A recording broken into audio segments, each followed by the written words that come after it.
What's going on, y'all? Peace. It's the God Almighty. I hope y'all doing well out there.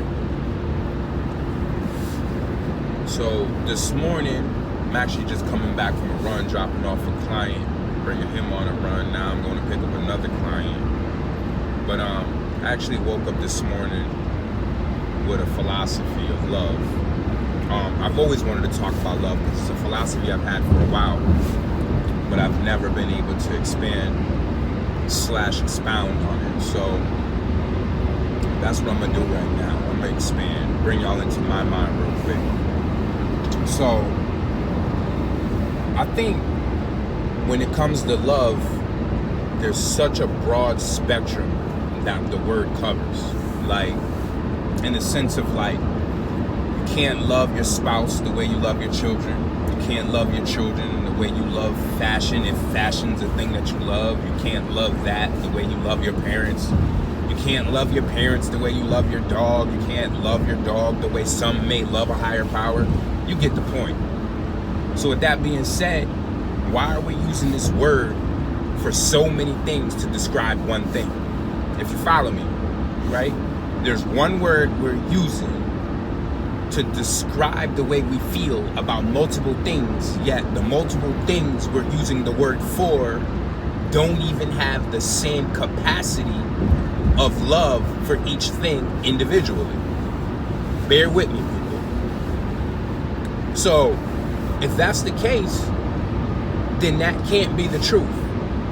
And I don't want you guys to feel like, oh, this guy, what is he talking about? He doesn't believe in love. No, I completely believe in love. I don't believe in the word love.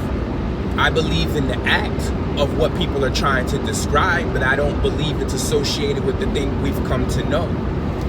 Like, I don't believe love is an emotion. I believe love is a frequency. Love has a resonance. Love is a vibration. Feel me? Like, love, I believe, is a sound that never had a word.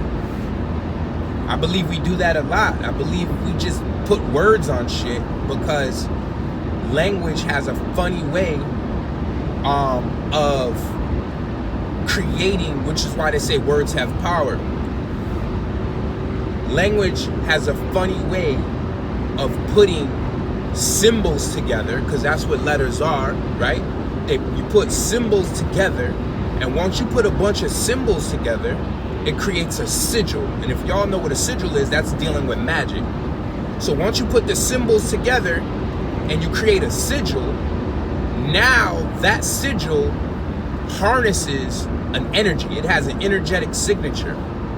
So if you look at LOVE, we don't necessarily know individually what each one of those symbols meant, and we definitely don't know what the sigil of those of that thing means by putting all those symbols together. Follow me? So it's kind of like, what are we doing here? You know? And if we're dealing with frequency, we have to look at it differently, which is why people are kind of like, there's a lot of conflict in the world in relationships and various other aspects of life. You know what I mean? Where people talk about, oh, you don't love me, or you don't love that, or where there's a metric system that's used to determine how much a person loves or does not love someone or something. And that's because we're dealing with emotion. But we can't be dealing with emotion because it's not an emotional thing. Love is taught to us to be emotional, but in reality, love is a frequency. So let me show you, for an example, in a relationship, if one party doesn't feel like they're being loved equally to the other party, it's not because that's the truth. That's not absolute. What it really is that the people are on two different channels, because love is a frequency. So the frequency is not matching up with the other person's frequency at the time. Which also means, because it's a frequency, that the signal is being jammed. And it's no different than a radio. When you drive out of the perimeter or the vicinity of something, you no longer necessarily have the reception of that particular channel in which you've tuned in.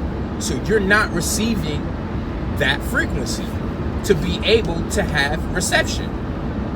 That's what love is. So some people are out of their vicinity or out of the realm of being able to tap into that channel to be able to find the resonance because the signal is jammed. There's an obstruction. And partly the signal is jammed due to the fact that we've started off with assuming that love covers all of these things. In a relationship, right? I don't want to keep talking about relationships, but let's just use this as an example, right? Relationships 99% of the time fail because both parties go into the relationship thinking that the person that they're with is perfect. But if you go into the relationship recognizing that there is no perfect, that the only thing perfect is the word perfect, and really the word, there's two things that's perfect now that I'm thinking about it. The only two things that's perfect is the word perfect